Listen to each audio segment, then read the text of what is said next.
very interesting technology. We don't have personally any experience with that, but I think that we have to look with particular interest everything which can help our patients and the outcome. Actually, there are some scientific papers, as you mentioned, talking about and reporting on the results of this active clearance technology. One is the German paper, the other one is at the University of Alabama in Birmingham, and the other one is from Montreal Heart Institute.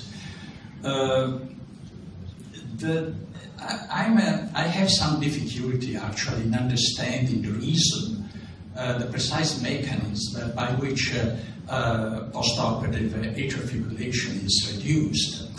Particularly in the Montreal paper, they are not reporting a difference in blood retaining syndrome between the two groups of patients.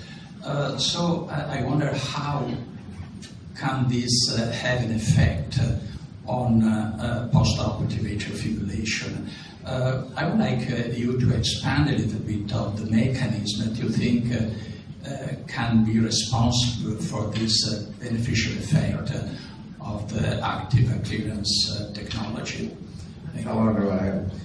Half a minute? Answer that in half a minute, okay. Basically, all arrhythmias are caused by a trigger mechanism that is superimposed on a vulnerable substrate, or electrophysiologic substrate, recovery. If you have abnormal recovery, put a trigger in it, you get an arrhythmia. That's true of all.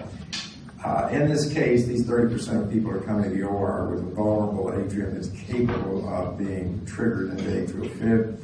This is a major trigger. It's not only the blood and the irritation and so on, but it's the breakdown products, the red blood cells, the platelets and so on, that have been measured in the pericardial fluid that acts as a powerful trigger on those vulnerable patients. So it's a very straightforward mechanism for the retained blood to create post-op atrial. Okay, thank you.